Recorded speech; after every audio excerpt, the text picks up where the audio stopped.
escola do mundo, onde eu posso ensinar e aprender. A palavra da sabedoria é a nossa EBD. Deus é o nosso diretor, o Espírito Santo nosso professor. A Bíblia é a cartilha que ensina o caminho, a verdade e a vida. Deus é o nosso diretor, o Espírito Santo nosso professor. A Bíblia é a cartilha que ensina o caminho, a verdade e a vida. Vamos orar, meus irmãos. Um bom dia para vocês, iniciando a nossa escola dominical deste domingo. Pai, te louvamos e te agradecemos por mais esse dia de vida. Queremos pedir a presença do Teu Santo Espírito para que aqueça os nossos corações, Senhor, como labaredas de fogo. Pai, enche-nos, ó Pai, o Teu Santo Espírito, para que possamos ser diferentes, ó Pai, naquilo que nós estudamos, fazendo realmente da nossa lição, do nosso estudo, algo diferente em nossas vidas. Toda honra, toda glória seja dada ao Teu nome. Em Teu santo e bendito nome, em nome de Jesus nós oramos. Amém. Então vamos iniciar nossa aula de hoje, a revista O Batismo e a Ceia do Senhor. Estamos hoje na lição 10, a parte 1 sobre privilégios e responsabilidades na participação na Ceia do Senhor. Nosso texto básico é Mateus, capítulo 26, versículos 26 a 30. O que nos diz esse texto? Enquanto comiam, tomou Jesus um pão e, abençoando-o, partiu e o deu aos seus discípulos, dizendo: Tomai, comei, isto é o meu corpo. A seguir, tomou um cálice e, tendo dado graças, o deu aos discípulos, dizendo: Bebei dele todos, porque isto é o meu sangue, o sangue da nova aliança, derramado em favor de muitos, para a remissão de pecados. E digo-vos que desta hora em diante não beberei deste fruto da videira, até aquele dia em que o hei de beber novo convosco no reino de meu Pai. E tendo cantado um hino, saíram para o Monte das Oliveiras.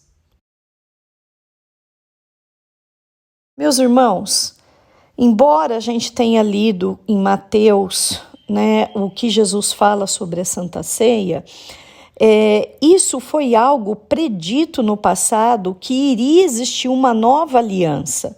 Então, abra sua Bíblia em Jeremias capítulo 31, do versículo 31 a 34, para a gente ver quando um dos momentos na Bíblia onde Deus fala com o seu povo e fala dessa nova aliança. Eis aí vem dias, diz o Senhor, em que firmarei nova aliança com a casa de Israel e com a casa de Judá, não conforme a aliança que fiz com seus pais no dia em que os tomei pela mão para os tirar da terra do Egito. Porquanto eles anularam a minha aliança, não obstante eu os haver desposado, diz o Senhor. Porque esta é a aliança que firmarei com a casa de Israel, depois daqueles dias, diz o Senhor. Na mente lhes imprimirei as minhas leis, também no coração lhes inscreverei.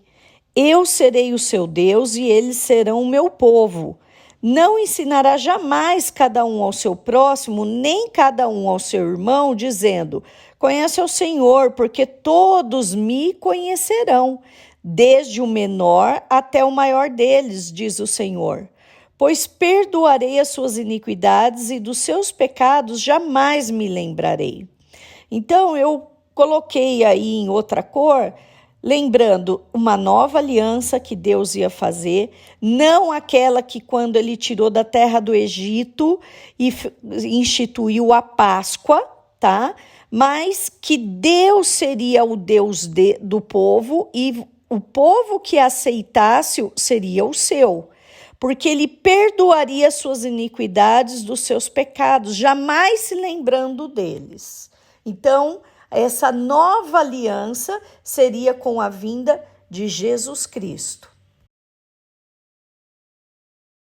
E aí eu coloquei como substituição do sangue que Deus mandava passar na umbrais das portas, porque aquela noite no Egito passaria o espírito da morte, onde levaria o primogênito, né, das famílias dos egípcios que não aceitassem a Cristo, né, na verdade não aceitasse a Deus, né. E esse é o primeiro pacto de Deus, da aliança com o seu povo, no derramamento do sangue para perdoar os seus pecados. E aí Deus, mais adiante, manda o próprio cordeiro, porque era o cordeiro, o sangue de um cordeiro.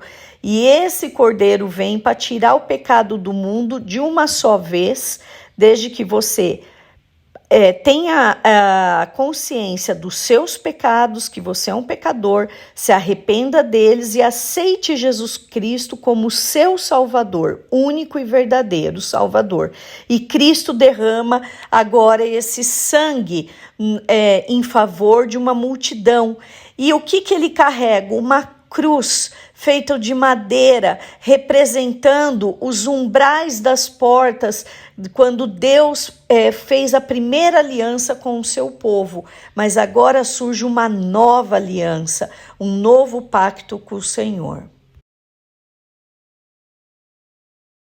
E eu te pergunto, qual a sua motivação para participar da ceia do Senhor? Embutido, às vezes inconscientemente, mas sabendo aquilo que vai me fazer pensar e de ver alguém, de saber ou de me mostrar, que seja, é o dia que mais vai gente na igreja. Esse é um dos motivos, pode ser. Outra coisa, é um ritual que nós temos que fazer uma vez no domingo ao mês. Nós poderíamos fazer todos os domingos a Santa Ceia? Poderíamos, não teria problema nenhum. Então, você estaria todos os domingos só pelo ritual, né? Não, eu preciso ir porque eu preciso ter bênção de Deus, é um privilégio, né? Quando eu participo da Santa Ceia, eu sou mais abençoada, né? Que nem a pessoa que quando acha que não dá o dízimo, ela é menos abençoada por isso. Não é Deus que é infiel para você, é você que é infiel para Deus. Então, lá em 1 Coríntios 11:17, eu vou falar um pouquinho do que estava acontecendo, tem esse texto. Entretanto, nisto que vou dizer não os elogio, pois as reuniões de vocês mais fazem mal do que bem. Deus não está nem olhando o seu culto para ele, porque ele sabe a motivação do seu coração de estar ali naquela noite. E aí, baseado nesse último texto, por que Paulo escreve essa carta ao Corinto, né, a igreja de Corinto? Porque a ceia começou a se tornar uma demonstração de moda, de roupas. As pessoas tornaram a ceia como cumilança, de comida mesmo, e de bebedice. Então, perdeu o significado verdadeiro da ceia. E quando Paulo fica sabendo daquilo, ele fala, gente, é até melhor que vocês não façam, porque o que vocês estão fazendo é pior ainda aos olhos de Deus. Do jeito, da maneira como vocês estão tratando a ceia do Senhor. Ceia do Senhor não é comilança, não é bebedice, não é se mostrar para os outros com a roupa que você tem ou porque você é mais rico que fulano, que ciclano. E o povo estava com um coração nesta intenção. Será que hoje, meus irmãos, depois de tanto tempo, a gente ainda tem algumas situações como esta? Né? Hoje na igreja nós não temos a comilança e a bebedice, né, daquela época. Até quando você questiona por que na igreja não serve o vinho realmente e por que o suco de uva, né, o integral, porque nós temos pessoas que estão em abstinência de bebida alcoólica. Então, seria um motivador para a pessoa, para ela estar ali desencadeando, né, novamente a sua vontade, o desejo de beber. Então, em respeito a essas pessoas. E a gente vai ver que eu preciso que seja com álcool, vinho mesmo, Não, porque é uma simbologia. O suco ali, a sua cor faz com que venha à nossa memória a cor do sangue, o sangue derramado na cruz, né? E o pão que representa o corpo de Cristo, né? Então eu vou engolir o pão, não posso morder porque é o corpo de Cristo. Não, meus irmãos, é um significado que nós vamos ver para trazer à nossa memória aquilo que Cristo fez por nós, por amor a nós. Então, destacando aí que existem 3 significados da ceia para os participantes. Relembrarmos da morte de Cristo, que aconteceu lá no passado. Quando a gente come junto em comunhão, que é uma ordem de Deus também, né? Cristo vai falar disso, nós vamos ver mais à frente. Nós estamos implicando sobre como tratamos nossos co-irmãos de fé. Então, eu estou pensando agora no presente. Eu estou lá comendo, mas estou brigada com meu pai, estou brigada com a minha mãe, com meu tio, com o sobrinho, ou com mesmo algum membro ali da igreja, com raiva de alguém, e estou participando da ceia. Então, uma autorreflexão de como está a sua vida com o Senhor. E a terceira coisa é que quando a gente participa da ceia, nós estamos aguardando o retorno de Cristo no futuro. Nós vamos ver sobre esse versículo também, porque Deus dá a ordem de participarmos da ceia até que Ele venha. E quando é essa volta? Quando Cristo vem para nos buscar. Bom, então a gente vai ver que existem alguns motivos para você participar da ceia. Vamos entendê-los mais profundamente. Primeiro, a nossa participação na ceia indica a nossa obediência à ordem de Cristo. Olha aqui em 1 Coríntios 11, 24 a 25, o que vem dizer ali sobre a ceia? Cristo falando: e tendo dado graças, o partiu e disse: tomai e comei. Isto é o meu corpo que é partido por vós. Fazei isto em memória de mim. Semelhantemente também, depois de cear, tomou o cálice, dizendo: este cálice é o novo testamento no meu sangue. Fazei isto todas as vezes que beberdes em memória de mim.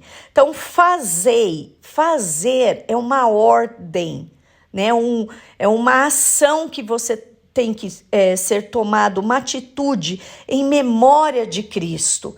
Então, essa é uma das motivações que nós fazemos a ceia do Senhor e participamos dela.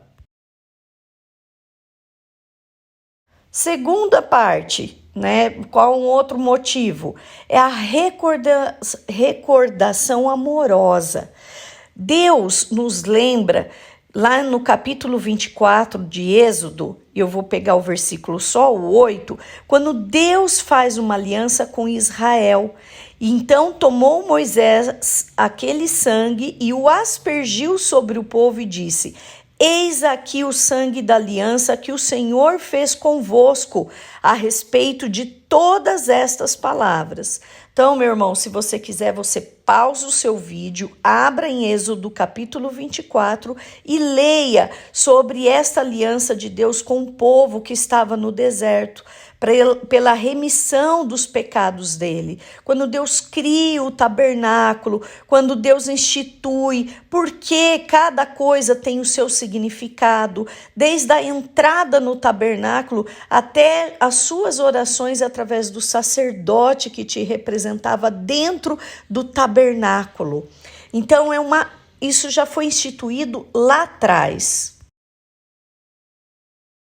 Segundo, a aliança profetizada por Jeremias, que nós lemos Jeremias 31 e depois o versículo 33.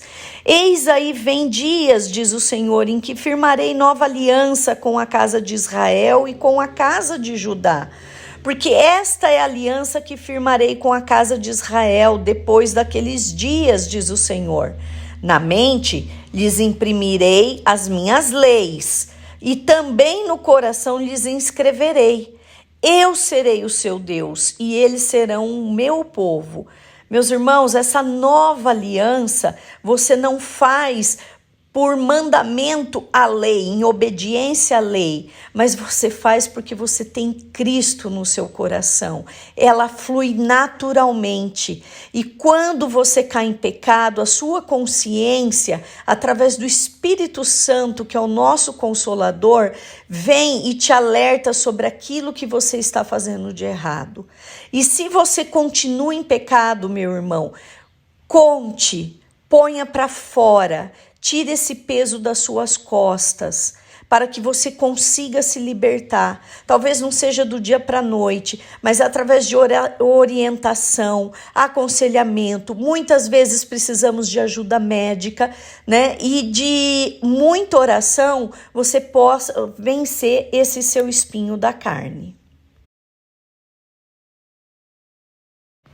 Terceiro, nesse novo pacto firmado por Deus com a sua igreja, também envolve o derramamento de sangue, né? Então, de fato, segundo a lei, quase todas as coisas são purificadas com sangue, e sem derramamento de sangue não há perdão, em Hebreus 9:22. Então, é preciso ter sangue para lavar o nosso corpo, a nossa alma, do nosso pecado que habita em nós. E isso, gente, essa aliança com Deus é diária. É diária, não é só quando eu estou lá na Santa Ceia. É todo dia eu pegar e colocar diante de Deus o meu pecado, colocar o meu espinho na carne diante de Deus. E esse espinho na carne não é só questão de drogas, de vícios, ou vícios sexuais, vícios medicamentosos. Não hoje nós temos o vício da pessoa, o egocentrismo. Tiro 1000 fotos minhas durante o dia e publico. O meu ego, eu preciso ter elogios. Ou eu sou uma fofoqueira, eu preciso falar, eu não aguento, minha língua coça. Então, eu preciso todos os dias pedir perdão para Deus do meu pecado. Eu faço um desafio a você, meu irmão. No dia todo, lembre-se de 3 pecados que você cometeu no dia. É mais fácil você lembrar o que você fez, eu fui fazer compra, hoje eu arrumei a cozinha, hoje eu fiz isso, do que você lembrar do pecado que você fez. Porque é tão costumeiro que muitas vezes a gente passa desapercebido de estar inserido num pecado cultural, ou da sociedade, ou do meu dia a dia, e não achar que aquilo é um pecado. 1 Coríntios 5,7 diz: lançai fora o velho fermento, para que sejais nova massa, como sois de fato sem fermento, pois também Cristo, nosso Cordeiro Pascal, foi imolado. Então, meus irmãos, o que está representando esse versículo? Que você, para deixar o velho homem, aquele pecado de lado. Quando você coloca o fermento numa massa e deixa ela descansando, aquela massa vai crescer. O bolo faz com que ele cresça, o pão faz com que ele cresça. E por que Deus fala para lançar o fermento fora? O que está significando aqui? Lança o seu pecado fora. Às vezes eu começo a flertar com o meu pecado. E eu começo de início uma coisa bem sutil. E daqui a pouco aquilo se torna de uma forma grandiosa. E eu vou cada vez pecando mais, e na hora eu estou inserido no pecado total. E eu vou querer justificar aquele meu pecado, eu nem lembro mais por que eu comecei. Eu já estou inserido nele. Então, o fermento representa o seu pecado. E Cristo também, para você lembrar de Cristo, porque Cristo foi o cordeiro da Páscoa, não derramava o sangue do cordeiro para lembrar da Páscoa todos os anos, o povo judeu, da libertação do Egito, da morte. Pois bem, agora nós temos Cristo para ser lembrado, que morreu na cruz, que é o cordeiro da Páscoa, que morreu em favor dos nossos pecados e derramou o seu sangue a favor de nós. E por isso hoje nós não precisamos mais matar um cordeiro, porque o preço do pecado foi pago pelo próprio Filho de Deus, o próprio Deus. E em Mateus 26, 28 diz: Jesus falando, porque isto é o meu sangue, que é derramado em favor de muitos para o perdão dos pecados. O sangue que garante a aliança feita por Deus com o seu povo. Ah, Deus é tudo igual para todo mundo. Mentira! Não existe Deus igual para todo mundo, de todas as igrejas, não. Porque o Deus que nós confiamos é o Deus da Bíblia. É o Deus que não aceita imagens e esculturas diante dele, em adoração na frente dele. É o Deus que pede para você guardar o sábado do Senhor. Nós guardamos o domingo, lembrando, dedicando culto ao Senhor. É o Deus que fala para você, quando ele diz, Jesus vem e fala assim, todo mundo fala, esse é o mandamento principal, amar ao teu próximo como a ti mesmo, porque Deus está englobando já os 6 mandamentos sobre o próximo, em Êxodo capítulo 20, quando você lê sobre os mandamentos. Os 4 primeiros é o seu relacionamento com Deus, os 6 últimos é com o próximo. Então não mentir, não adulterar, não cobiçar, não ter inveja, não matar. Então, quando você pensa em Deus, não me fale a besteira que Deus é o mesmo em todas as igrejas, porque o nosso Deus não é da igreja presbiteriana, não é da igreja batista, não é da igreja católica, não é da igreja metodista, da Assembleia, é o Deus da Bíblia. Porque se amanhã você estiver numa igreja e isso não for a verdade dentro da sua igreja, meu irmão, saia fora. Não serve, porque a igreja tem que estar baseada no conceito da Bíblia, onde Jesus Cristo é o Senhor, onde Jesus Cristo é o Salvador e é o único. Onde há a presença do Espírito Santo, que Deus deixou como nosso consolador em lugar de Jesus Cristo. Esse é o Deus, essa é a igreja de Deus. Não é o nome da igreja, mas é a igreja que segue a palavra de Deus. E a igreja não é monumento, a igreja somos nós. Se 2 ou 3 ou mais estiverem reunidos em nome do Senhor Jesus Cristo, ali Jesus estará. Terceiro motivo para participar da ceia é a nossa profissão da nossa fé. Eu estou declarando e refletindo, como eu já coloquei aqui, sobre o meu pecado, sobre os meus relacionamentos, o meu relacionamento com Deus, o meu relacionamento com as pessoas. Então, por que a ceia funciona também como uma profissão de nossa fé?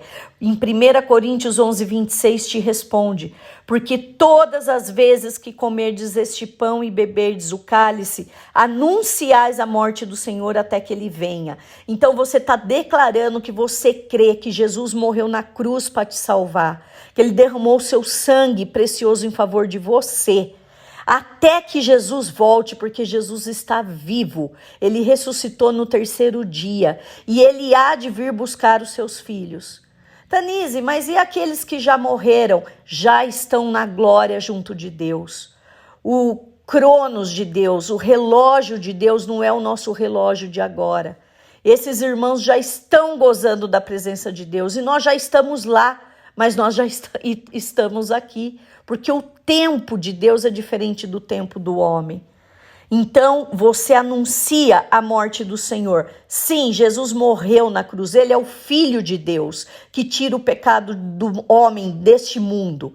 Ele derramou o sangue na cruz. Não foi Santo Antônio, não foi Virgem Maria, que não era mais virgem depois que ela teve Jesus, né? Ela teve mais filhos, né? Não é a Nossa Senhora de Fátima, não é o das causas nobres, não é ninguém, é Cristo. Cristo. Quando participo da ceia, eu declaro que sou filho de Deus. Eu tenho a consciência daquilo que eu estou fazendo, daquela atitude que eu estou tomando. Porque eu sou filho, não sou mais criatura de Deus. Eu passo a ser filho, ser chamado filho de Deus, a partir do momento em que eu aceito Jesus como o meu único e verdadeiro Salvador da minha vida. E que eu entendo o propósito de Deus na história da humanidade, com tudo isso que foi criado, com todas as coisas que aconteceram, acontecem e acontecerão.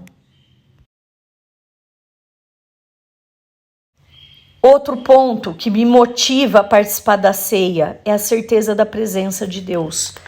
Eu coloquei esse texto de Calvino, eu vou ler e vou dar uma explicada para vocês, tá? Naturalmente, admito que a fração do pão é um símbolo e não a própria coisa. Não é o próprio corpo de Jesus, é um símbolo. Mas, isto posto, concluiremos corretamente que, no entanto, pela exibição do símbolo, a própria coisa é exibida. Para quê? Para ser lembrada. O corpo representa o corpo de Cristo para lembrar do corpo na cruz. Pois, a menos que alguém queira acusar a Deus de ser enganador, nunca ouse dizer que ele propôs um símbolo sem valor. Portanto, se pela fração do pão o Senhor representa verdadeiramente a participação de seu corpo, está muito longe do que qualquer dúvida que aí se depare e exiba o que é verdadeiro. E esta regra deve ser absolutamente mantida pelos piedosos, sempre que venham os símbolos instituídos pelo Senhor, que aí meditem e se persuadam de que certamente está presente a veracidade da coisa representada. Pois, com que propósito o Senhor te depositaria à mão o símbolo de seu corpo, senão para que mais te convença de sua verdadeira participação? Ora, pois, se um verdadeiro sinal visível nos é oferecido para selar a dádiva de uma coisa invisível, uma vez recebido o símbolo do corpo, não tenhamos menos confiança de que certamente ele também nos dará seu próprio corpo.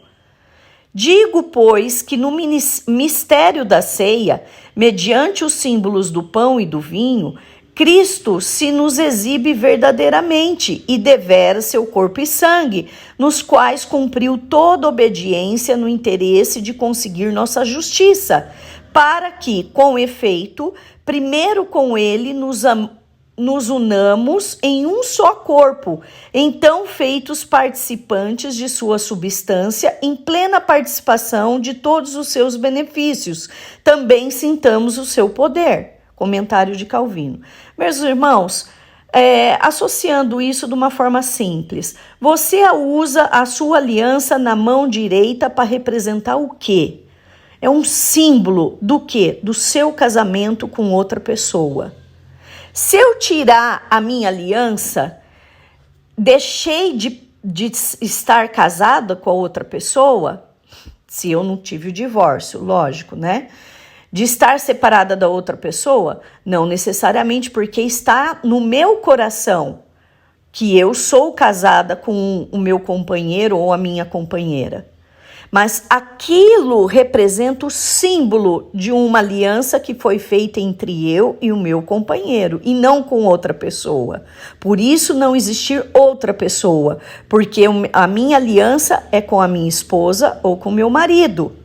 E quando eu falo de aliança com outra pessoa, eu quero dizer tanto virtualmente, pornografia, quanto em pensamento, que eu estou cobiçando alguém, como no ato em si. Da mesma forma, quando Deus institui o comer do pão e do vinho, representa um símbolo de que realmente o seu filho morreu na cruz para te salvar. E essa é a nova aliança para eu lembrar todas as vezes, quando eu como do pão e tomo do vinho, do sacrifício de Cristo na cruz, do Filho de Deus, do próprio Deus. Então, isto representa, essa é a simbologia. Por que Deus mandaria fazer tal simbologia se não tivesse ocorrido realmente? É o que eu te pergunto, por que você, uma pessoa que nunca foi casada, usaria uma aliança na mão direita para indicar que você é casado, se nunca existiu esse casamento. Então é isso que Calvino quer dizer, quando existe essa simbologia e da sua presença. E aí, meus irmãos, eu posso ler em Mateus 26, 27.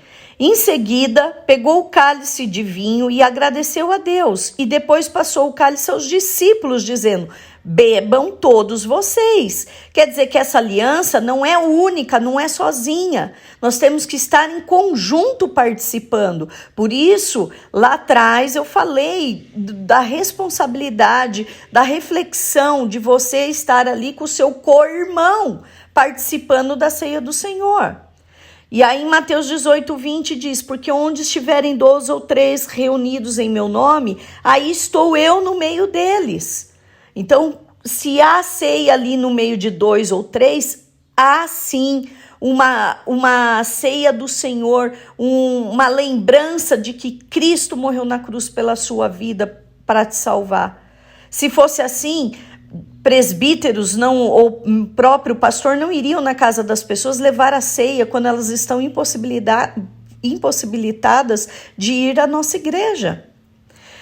E em João, no capítulo 14, ele fala no 16 ao 18: e eu pedirei ao Pai, e ele dará a vocês outro conselheiro, para estar com vocês para sempre, o Espírito da verdade. O mundo não pode recebê-lo, porque não o vem, nem... E aí continua o versículo, tá? Mas o que eu quero dizer aqui?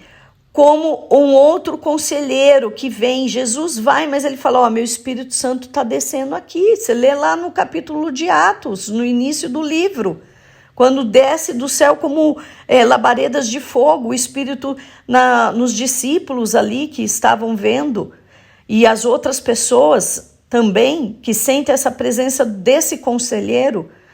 Então, quando na sua mente, no seu silêncio da sua mente, você escuta uma orientação e que você sente que é uma orientação boa, que te traz paz, ou que te fala: olha, você pecou, você precisa mudar isso, é o Santo Espírito de Deus te alertando. O conselheiro que veio, não ficou a pessoa de Cristo aqui conosco, mas ele deixou o Espírito Santo, porque isso era o plano no início, no livro de Gênesis, antes da fundação do mundo.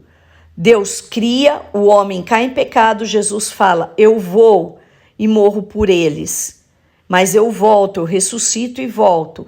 E aí o Espírito Santo fala: e depois que você voltar, eu desço e fico com eles.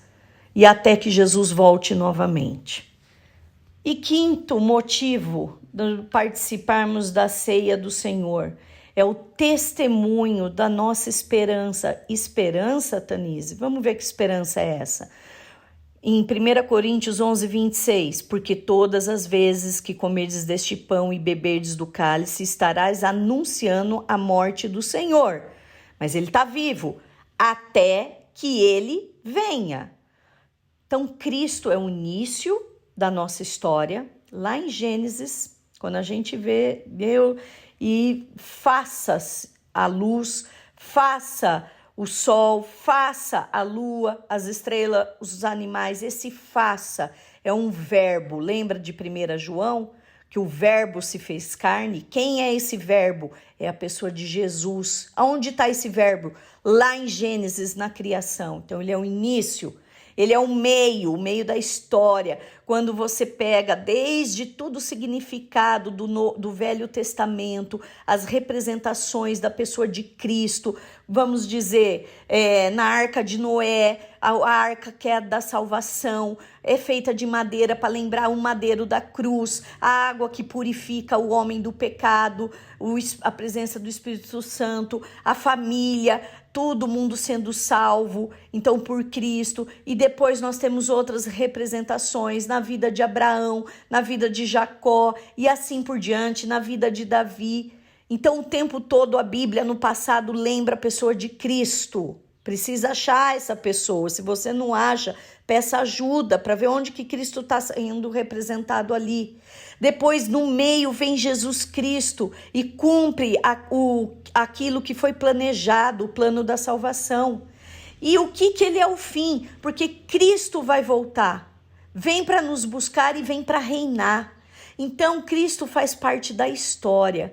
E ele é tão importante que o nosso calendário começa com o ano 1, depois do seu nascimento. O nosso calendário tem antes de Cristo e tem depois de Cristo.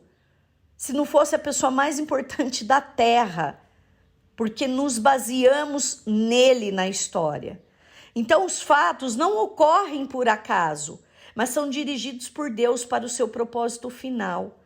Um exemplo, meus irmãos, Abraão, Deus havia falado que ele teria o filho dele, o Isaque. Ele não falou o tempo que iria ser, o motivo por que Deus iria dar esse tempo.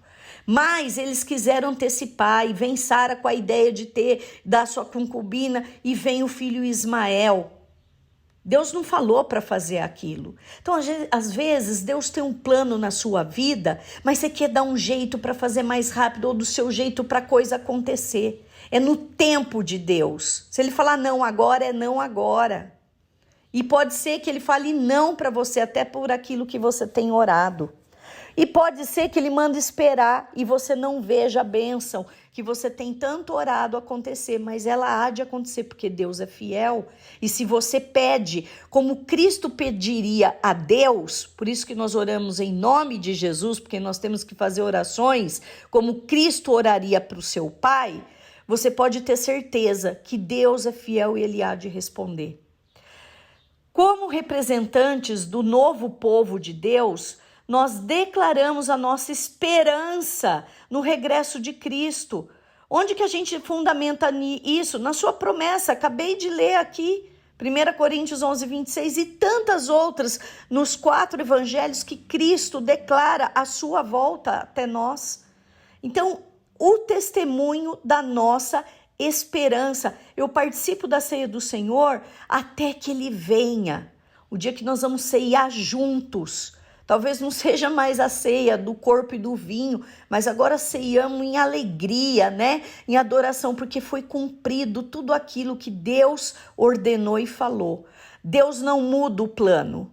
Quem muda é o homem. O homem pode dar, como eu falei de Abraão, ele pode dar uma escapada, pode tentar ajudar. Mas Deus não mudou o plano dele quando falou que eles teriam um filho. E veio Isaque. Então, você que está aí descrente que Jesus não volta mais, cuidado, se alerte, porque Cristo vai voltar. Foi que nem essa chuva que nós tivemos aí de surpresa inundou tudo. Veio como ladrão da noite. É assim que Cristo vai vir para a nossa vida, meus irmãos. Que Deus vos abençoe, te dê a vocês um ótimo domingo e que você possa participar da ceia e signifique reviver na sua vida essa confiança no pacto de Deus conosco, que nos garante a certeza da vida eterna. Igreja, acorde, lembre, não seja como a igreja de Corinto, é melhor que não faça. Acorde para a ceia do Senhor. Amém.